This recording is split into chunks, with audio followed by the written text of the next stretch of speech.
Ready to rock? You're going already, yeah? Yeah. Okay. What I'm going to do is I'm going to tie a thing. It's this crazy design. It's not necessarily the most normal of presentations, but this is going to be a thing called a flat bend spinner. So I want to start off with a dry fly hook because I want it to float, and I want it to sit in a dish in the surface. So I want it to be kinked about 20 degrees there, halfway down the shank. Yeah? Because I want the fly to lay flat. On the side? On its side. Okay, yeah. Right. So I want to start at the eye of the hook. Here. With a thread colour that's suitable for a spinner. Most of them are reddish. So we go into here, and then we get some tails and put them in so that the thing will lay on its side. So we want to put the tails on the side of the hook pointing up this way towards me, because the dish is there. So the tails are going to be on top.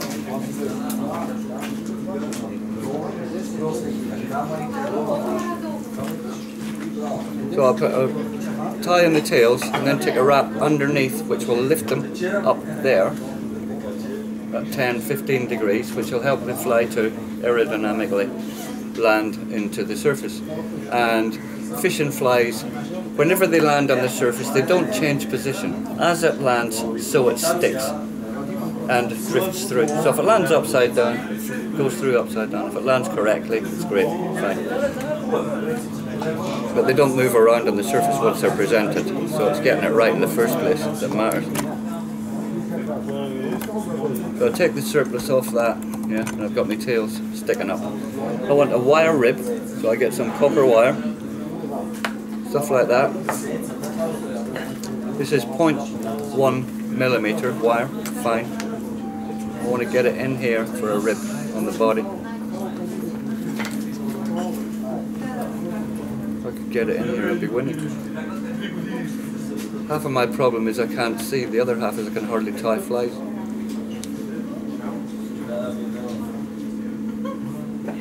Right, so we then want the body of this spinner thing. See if I can build it without putting too much build up on the thread.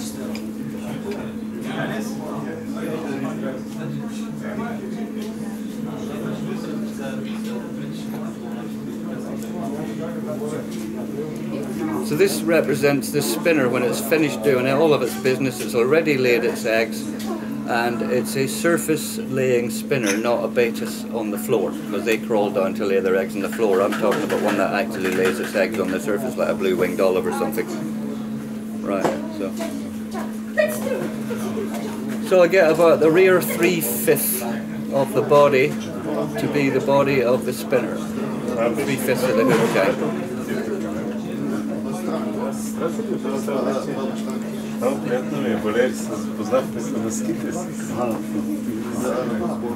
Make everything secure. Wind your little fine rib around your thread a couple of times, makes it nice and tight. It's not going to fall apart. Then you want a parachute in here on the side of the fly. So we put our parachute in there by putting a Roy's Magic parachute loop attached here. Pull it in so that it doesn't interfere with the fly. It's about as tight as I can get it. I want to tie it in tight so it won't fall out when I'm trying to build the fly. And then make the loop. So this loop you can put on any fly. Always remember that it has to sit on a bed of thread, because if you try to pull the nylon through on a bare hook, it will create so much friction it will melt and stop and break, and your fly will be rubbish. Right, so that thing's supposed to be side on. So, right. We're winning so far. Right, we want a feather tackle, which is about 1.5 times gape on this hook. This is a K14A partridge. I want about 1.5 times the gape. On my other thing, the reverse parachute, about 1.25 times gape, but this is about 1.5 because I want to spread the load better. Yeah. Wonderful stuff. Right, so I'll put the hackle in here so that it's suitable to wrap around this loop in a minute.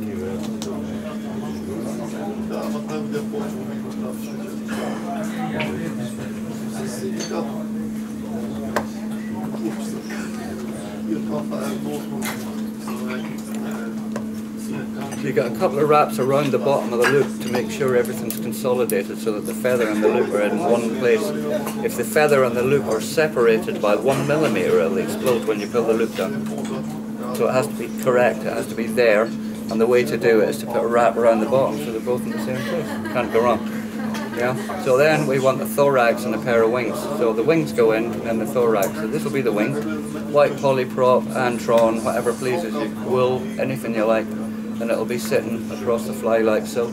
So I'll put that in here. We put it in front of the wing, but this one's a bit tight, I haven't got room. So I'll put it in behind the loop. We want to figure eight the wing in there on top of all that lot. So it's starting to get a wee bit busy in here. That's one way of putting it. It's a bit cramped for space in this thing. Not the easiest construction, so we say. But bearing in mind all the time that this thing's supposed to be laying flat that way, so the wings have to be flat this way. If I can get it to stay there. I'm not sure if I can.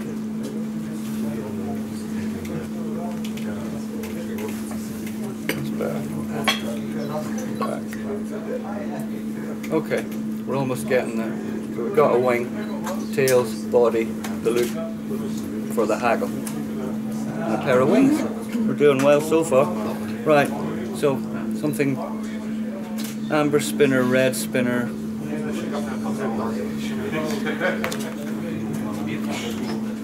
Take a little bit of this March brown stuff and put it in with some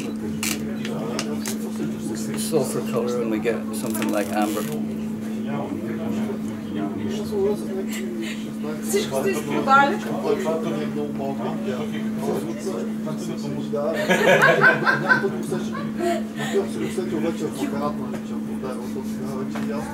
a lot of dubbing there, it'll be quite bulky, but I'll live with it, I think.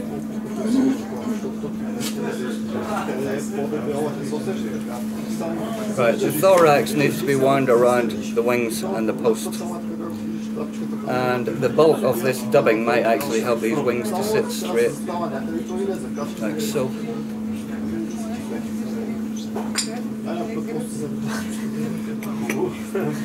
We're trying to wind around all this stuff without getting stuck here. That's it, yeah. The secret of fly dressing, as I was saying earlier on, is about do what you like but bury your mistakes. So as long as nobody can see how bad it is, I think it's great. I'm not just here for my good looks, you know.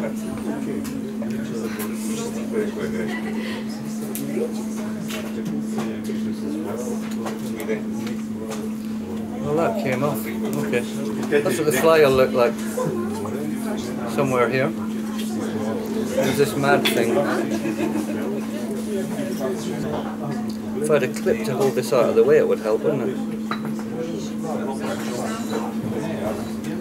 I want to then take this and wrap. And each third wrap goes through the loop for security purposes.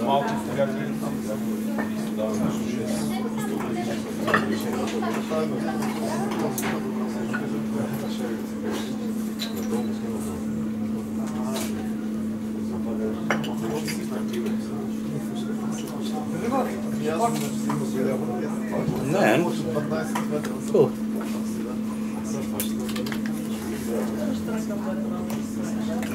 That comes out. That wants to be in there tight, but not too tight. Take your nylon loop out.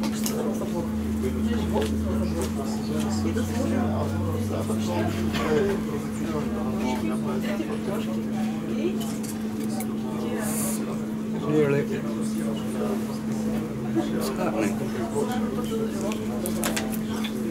Sorry folks, my scissors were bent. So this thing, when you cast it out, it's not the most aerodynamically efficient thing. It might want to be a propeller because of its skewed shape, but the fish sees this, and when you throw it out, it lands like that on the surface.